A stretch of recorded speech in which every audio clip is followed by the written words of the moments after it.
See? Tells you we'd be back with the main plot. Would I lie? And now, we present to you more pirates. With Luffy's adventures in Equestria. After... Where the heck am I? Some random number exploration. Something shifted under the seats near Celestia. Get closer. It races up to strike, picking up some of the covers as well. It rushed forward and struck Celestia in the gut. As he grasped into a ball, it tried to guard her underside for further attack. It was fruitless effort as he was hit again. Celestia stayed in the ball, kept her eyes shut to defend herself. She gave an incoherent smile that mumbled a bit like, "Go away." Her assailant snickered, watching Celestia retreat further and further into the covers. It was like she was a filly from ages long past. However, the assailant attacking Celestia knew there was more work to be done and promised to sort out. The attack had happened when a quarter of the castle was blown up. She sat above her husband and sent Celestia tumbling off the bed with a thud. Celestia's head poked out of a tangle of pillows and covers. Gave a grunt of annoyance. The outline of one of her legs rubbed her sore flank. It was easy to make out from under the bed sheets. She truly did look like a child again. What's the meaning of this? Sister! Celestia's attacker tried out from the shadows. The restraints made stayed dark and wispy. The rest of it was a pale blue and light, like the moon reflected on a steel leak. Her body looked a bit awkward now with a filly-sized torso and lanky legs, far longer than normal ponies. It didn't help that she had dark splotches on them, contrasting with the lighter blue hue of the rest of her body. It's time to get up. I need our assistance in raising the sun. Now go away. Please. No. Please. No. All right. Then I guess I'll take you. You know, the problem is, this is probably the most in-character Celestia has been all story! Celestia followed Luna's hoof as it moved over to a nearby window. Outside, candlelight was dark, save for a small glow from a low-hanging new moon and a few stars. The only other sources of light came from the castle itself, marking the locations of on-duty guards. There were quite more fires than usual. Then let us be off.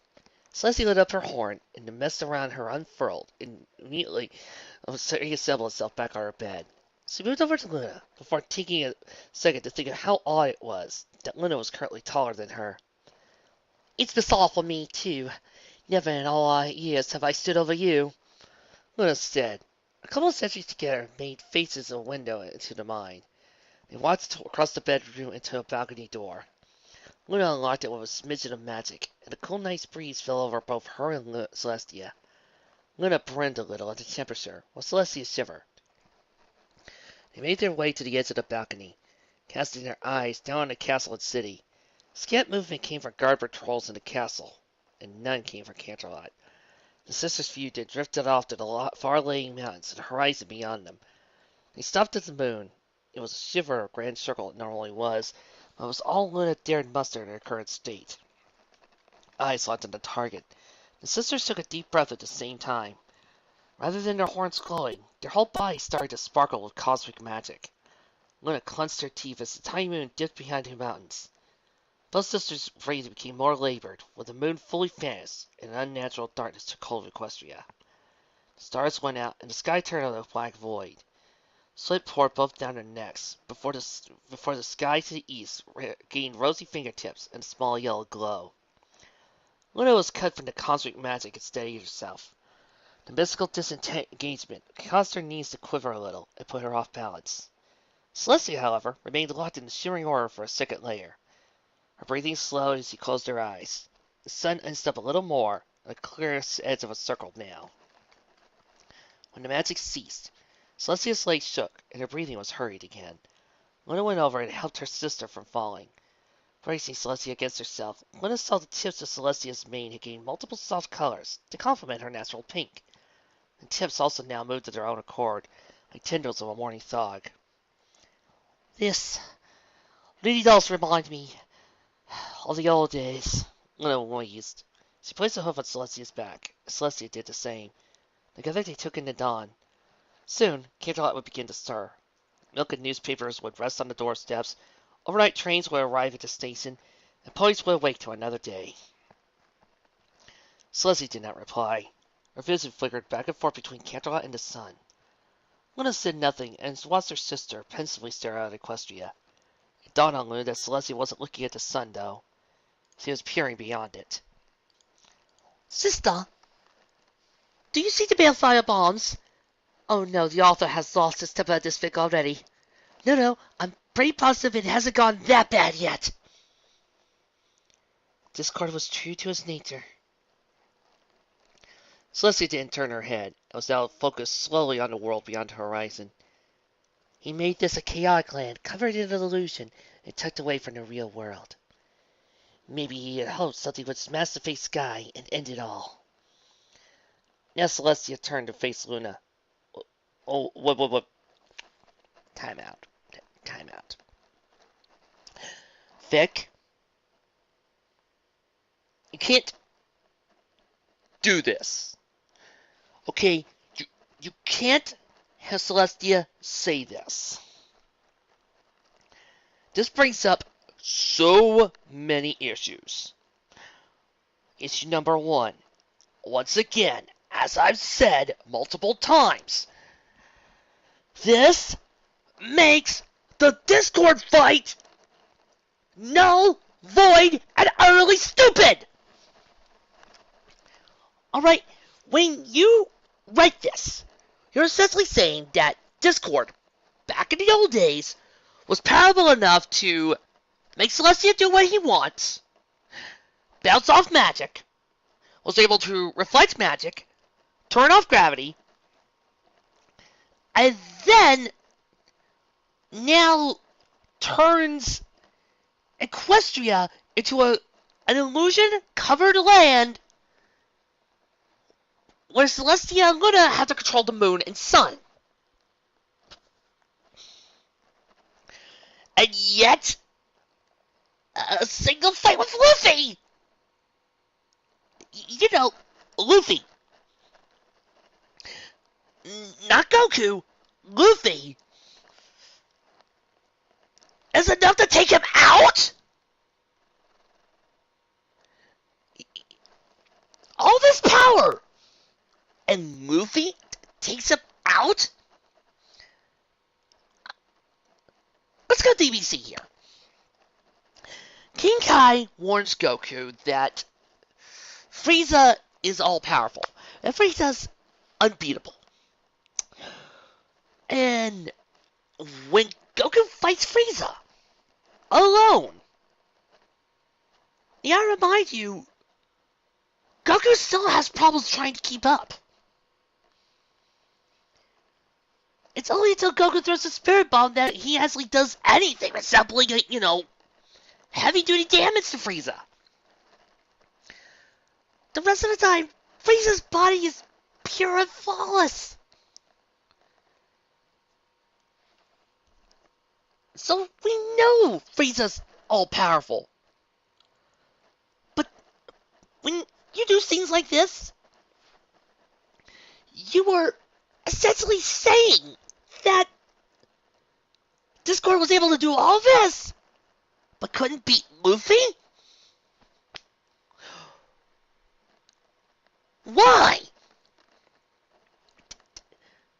My suspension of disbelief always stretches so thin. And now you're bringing this up? I'm now stuck dumbfounded and wondering, okay, why didn't he beat Luffy? This makes Discord's whole entire appearance pointless. And I'm starting to wonder if the only reason why you did this was because you hated Discord this much that you just wanted him to get beaten and be a random first-time villain. Alright, I hope I'm wrong. I want to be wrong, Fic. I want to be wrong about this whole entire idea. But there's the evidence. Discord is somehow all-powerful, but gets beaten by Luffy. How? Second. Okay, so apparently Equestria is an illusion. It's an illusion spell, and Luna and Celestia have to raise the sun and moon. So, is it a normal sun and moon in there? Is it a fake sun and moon here? I do hope this part gets explained because right now this looks like it's complete and total BS and you are trying and you are making this up as you go along.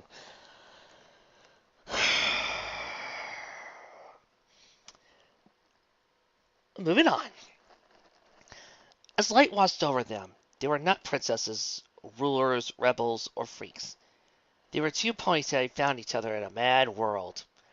Long ago, they had swallowed the fear that madness had afflicted on every pony to rise up and fight for a normal tomorrow. The fear was now back at Celestia's face. Everything, Luna. Everything you and I worked so hard to build. It could all come tumbling down on us. Celestia's lip quivered as he spoke. So many years, so many centuries, all in the balance of one man. How did it come to this? Wait a sec. So, are you saying that Celestia and Luna aren't biologically sisters? Were they mutants? Vic? I do hope you're going to have some explanations for this part. Luna blinked, unaccustomed to seeing Celestia emotional in such a long time. So he extended a wing out and placed it alongside her hoof on Celestia's back. Then she faced it on again. Sister, I know what tomorrow holds may be scary, but I have faith in you that you will succeed. True, Fire Fist's life is not the key to destruction, but another key is with us right now. In the early morning light, Celestia could make out the red tint on Luna's cheeks.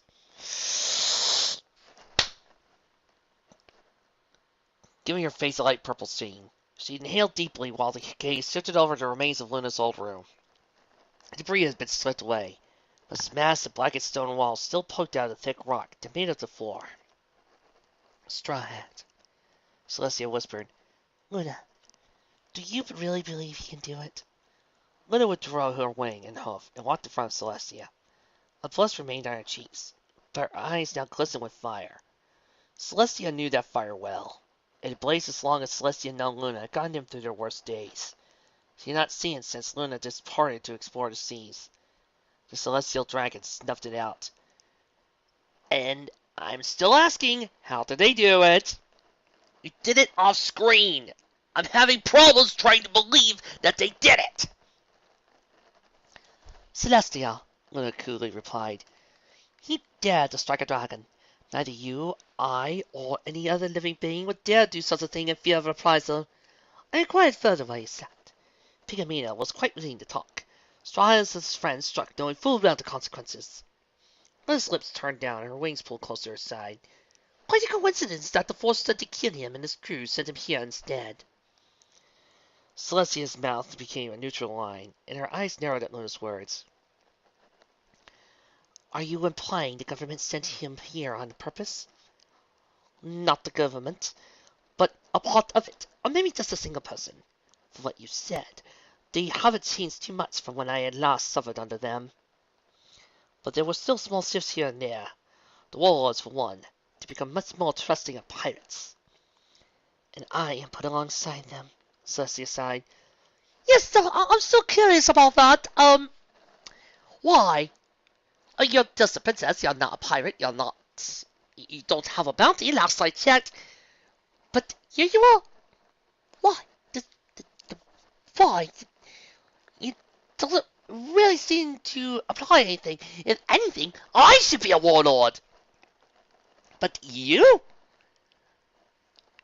Wouldn't it make more sense to actually make you a pirate? I know, but let's just work with it. Celestia, Luna's voice mumbled. Celestia noted that it was the second time Luna had used her name rather than sister. I pick it up because they are in a similar predicament to you. Not some of them are more loyal to the government, but certainly others are opposed to this war as you are. What would you have me do then? A thin grin crept up on Luna's face. Do as you have told Twilight Sparkle. Make some friends. What? I'm reading this right now. And, yeah. Telling you this seems kind of like an oxymoron. Tell me about it. Someone is fully on that side, but they might be willing to join us. Celestia didn't return Luna's grin with her own. She instead heaved her shoulders and forward and bent her head down. I've attended meetings before. The only one who always shows up is Kuma. He'd make a good companion to Discord. Kuma's not chaotic. He never speaks or moves while we talk. Oh, it did. Uh-oh.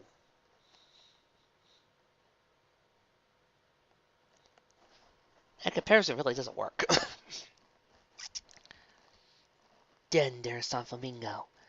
He makes my skin crawl, and I'm certain he can read minds. The only one I somewhat respect is Mihawk. He's far more courteous than you would expect of a pirate, but I've never lingered long enough to talk to him. I know nothing of Blackbeard other than he's the cause of this mess. I have not laid eyes on Jinbei or Moria, as they go less frequently than I do. If it's someone else, I have no clue how to find them. I see. Lena tapped her hoof against her chin, sorting through all the information she had just been given. She matched it with what Celestia had given her the day she had awoken. Maps, history books, wanted posters, and summons. I would need to consult the records again, and possibly get a more coherent story about Straw Hat's offenses. He seems to attract controversy wherever he goes. Sister, why didn't you do that? I have no idea. I mean, I'm far more investigative and far more caring than Boa Hancock. You'd think that would be top of my list. Celestia let a chuckle at that. You should have seen him after his run down his lobby. Some fear-mongering Marine proposed calling him Emperor of Paradise. I didn't laugh then, but now all I could think of is that when the Marine stood up, he spilled his drink all over his pants. Humans in their clothes. Not that you've ever seen me wear a dress. Oh, heavens no. And don't show proof of me being wrong.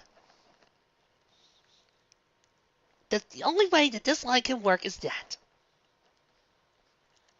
An emperor, Luna murmured. A vision of Luffy filled her mind.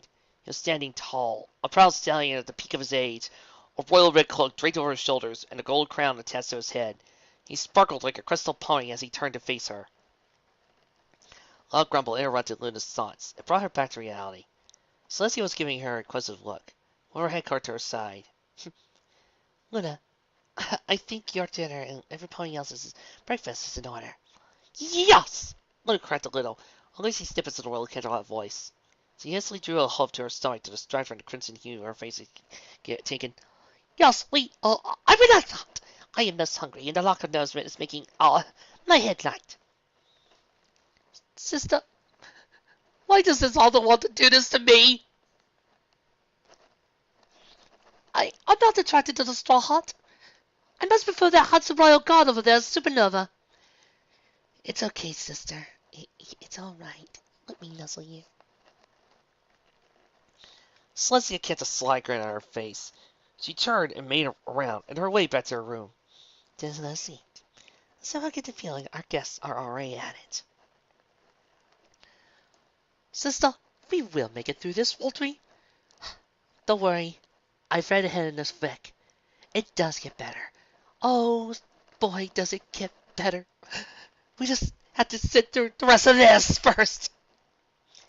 How does so get? Stun Applejack said, over the sounds of smacks and munches. The voices filled with the air with the smaller dining hall she was currently situated in. It was tucked between Celestia and Luna's rooms, far away from the greater dining hall. It had made much more relaxed and personal air to it. Soft carpets covered the floor.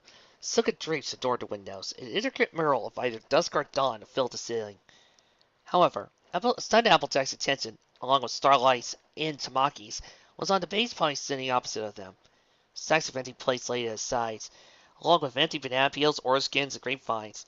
His host reached out and shoveled more food into his mouth. Everyone else had to munch down quickly on a meek breakfast before Luffy stole it from them. What was really drawing all their curiosity was Luffy's eyes were completely sealed. A small bubble of snot also waxed and waned out of his nose. Stunned Applejack waved a hoof in front of his face, nearly got her hoof bitten by him. She recoiled back in her sleep. How does he do it? He sleeps down and night, and he eats more than all my pigs combined. But he could take down monsters like they were nothing. Best not to ask, Starlight cautioned. Nora's the only one who really understands how he works, and asking her to explain things might just make things more confusing. Stomp along Luffy's nose popped and his eyes flared open. A piece of pancake flapped along the edge of his mouth while he took in his surroundings. He made note of the multiple dishes around him and grinned. Alright! Already got the appetizer done! Everybody else nearly fell out of their chairs at that. Starlight and Stun Applejack scrambled to grab a hold of the table, while Tamaki just gaped at Luffy. Luffy didn't seem to care and tore into another stack of pancakes. He spoke with a full mouth and a few pieces of food flying out of it. Hey, did somebody mention Nora? I had a weird dream we were eating a chocolate mountain. Well, we did kind of raid the fridge for a chocolate cake last night, Nora said, somehow already seated between Stun Applejack and Tamaki. A slice of carrot cake also came with her and now rested on the table. I mean, we left this paying for it and everything. Does he remember? Yeah, I also remember Chef Ramsay kicking my can. Ow! Luffy paused his feasting for a moment. He then gave Pinky a smile that appeared permanently attached to his face. Nope! Must have been asleep.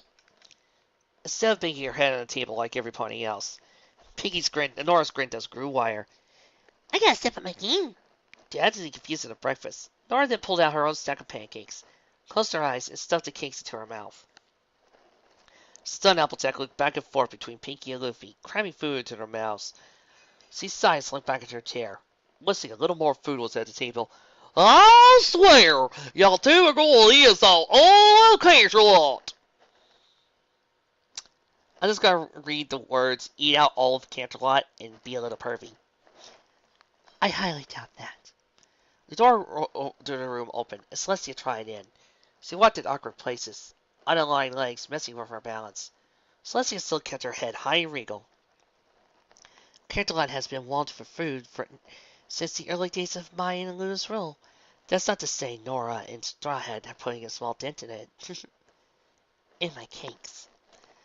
Twilight got out of her seat and gently stepped over to Celestia, lowered her head in a small bow.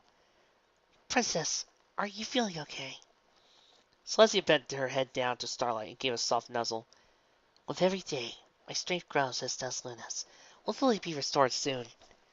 And then we can go see Ace? Luffy blurted out. The rest of the ponies grew quiet, and those seated at their plates. Even Nora lost her grin, and her mane hung limper than usual. Celestia inhaled and smashed a small smile. Yes, but I will need to be at my prime to assist you. For now, please enjoy breakfast.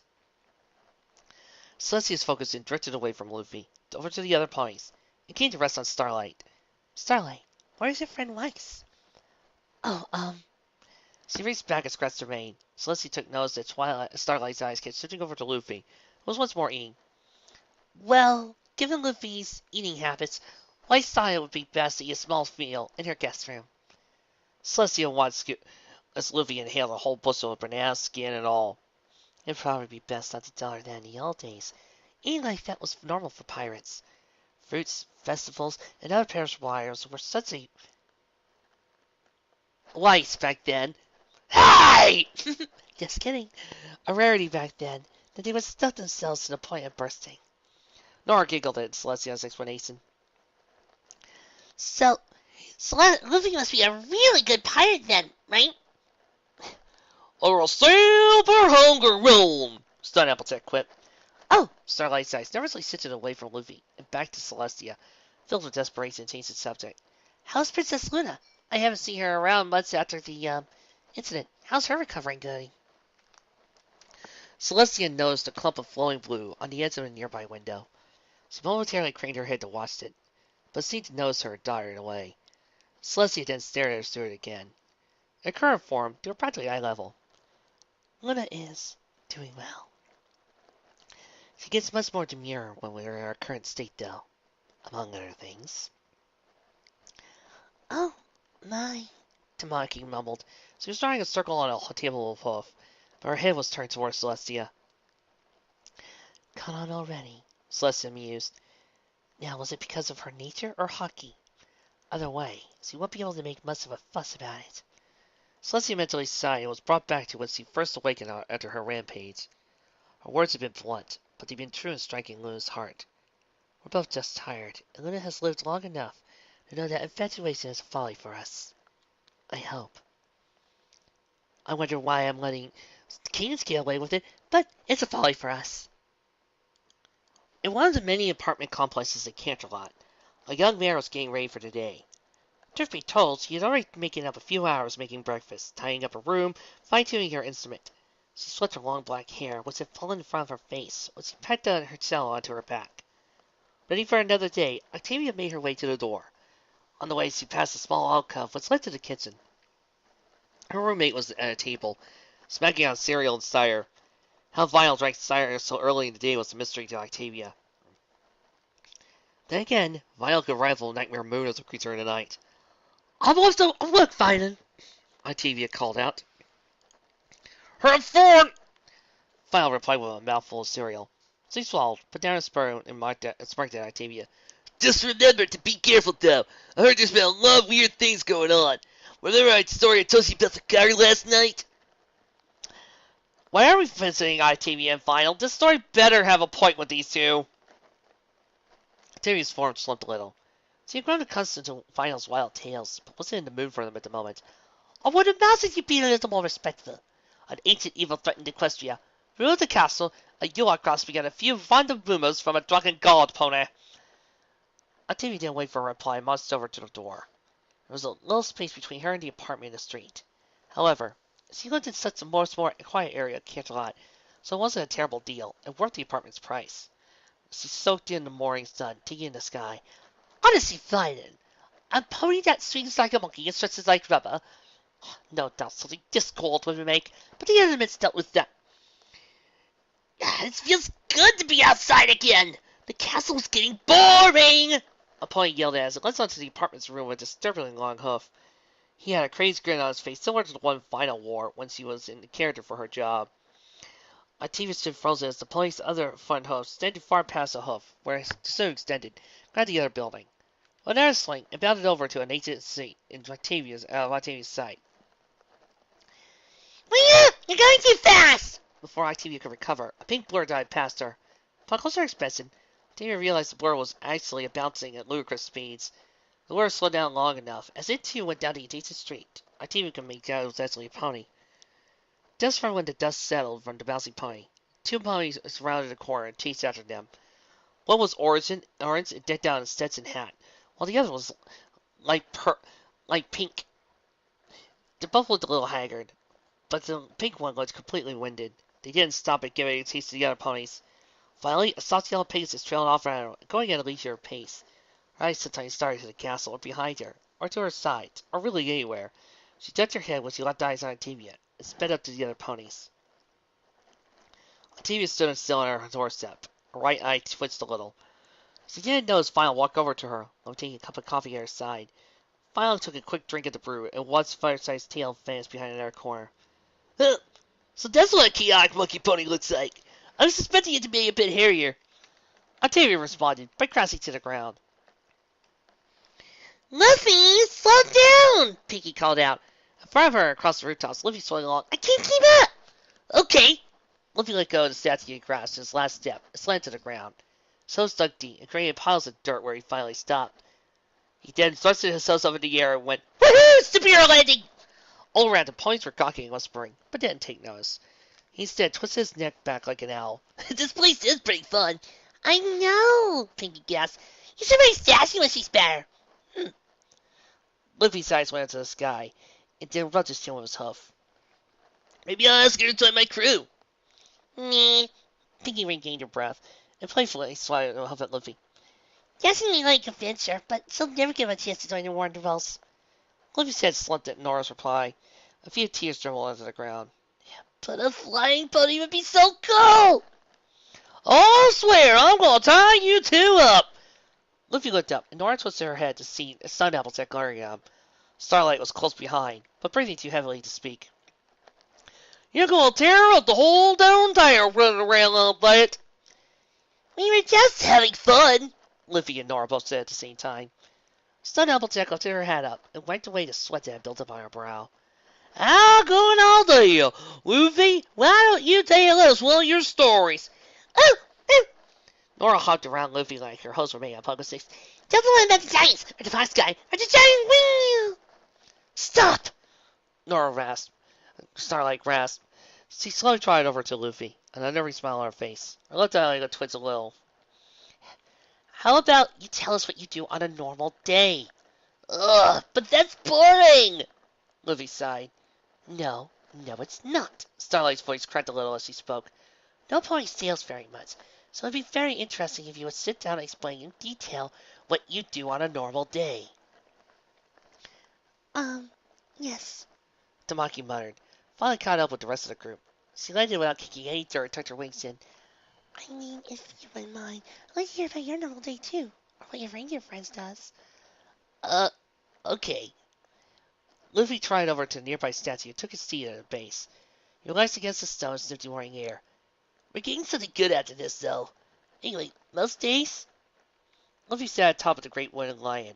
His legs wrapped around his maw, kept him from falling into the sea below. He was reclining back and watching the gulls pass by, making out shapes in clouds. Behind him, Nami stood at the helm, checking her log pose and then making small changes in the sun's direction. On the grassy deck, Robin was sitting in a chair reading one of her many books. Nearby, Chopper was playing on the ship's slide. A light tune wafted through the air. Source being Brooks' violin. It stood at the crow's nest, but his music reached the whole ship, mixed in with the clink and clank below deck. No doubt Frankie and Usopp were working on some new invention. The galley door opened and Sanji appeared, balancing 9 plates with his arms and head and legs. He casually took a drag from his cigarette and went on deck. Lunch is ready. About time, Zoro complained. He'd been up in the crow's nest's training room, but now he was slowly making his way down the main mast. Brooke accompanied him down, using his clothes to float down rather than calming. Shut it, Mosshead. Shut it, Mosshead. Just as Zoro put his feet on deck, Sanji lost one of the plates down. He easily caught it, but Sanji still gave an arc look. Food! Food! Food! Luffy yelled as he ran over to Sanji. As soon as he smelled lunch, he jumped up onto Sanji's head and made a beeline for their meal. Sanji stretched out for one of the 2 nicer-looking plates, and he was so distracted he didn't see the black shoe he was racing towards. Sanji didn't even need to move his leg for Luffy to hit it. Luffy slowly jumped to the floor and red imprint on his face. Sanji leaned over and slid a large plate to Luffy. This one's yours. As if I let you touch Nami or Robin's food. This stuff's too delicate for you. Oh, come on! Luffy banged his hands against the deck like a child. You always give them the best food. Because they appreciate it. Sanji biggered. Luffy got up and started partying for the girls' food again. But Sanji blocked him. Arms and legs became a tangled mess, yet Sanji still managed to keep the place balanced. Luffy, I swear I will! If it's too much trouble, you could just have mine. Luffy and Sanji stopped the fight to look who had spoken. Robin and Sarah broke aside, and making her way over to the group. I'm not too hungry right now. Yay! Good food! Luffy grasped the plane away from Sanji and scurried away. Sanji remained frozen, before every reaction to Robin turned down food. Thanks, Robin. It's no big deal. I'm sure you'll like it. Robin said with a smile. Luffy didn't take notice. Instead, sat down and got ready to eat. His lips already stirring. Moved the lid on Robin's plate. It grit down to ear to ear. On the plate was a huge chunk of meat as big as his head. Awesome! He tore into the meat and melted it in his mouth. It quickly disappeared from Robin's plate. And Luffy moved on to his own plate. Lifted the lid to find another huge piece of meat. He hastily bit off a chunk of it, which made his cheeks resemble chipmunks. So focused on devouring the meal, he didn't notice Robin sitting next to him. A bit of her head floated over and tickled his head, but it paid no heed. Only when a large bone was left, Luffy set the plate down and patted his stomach. Then raised up his arms and shouted, "That was so good!" Luffy sat right up in his bed with his hooves waist high. After a moment of reverie, he closed his mouth and looked around. He saw one of Canterlot's spires from out of his rooms and frowned. Darn it! Green meat tastes too good.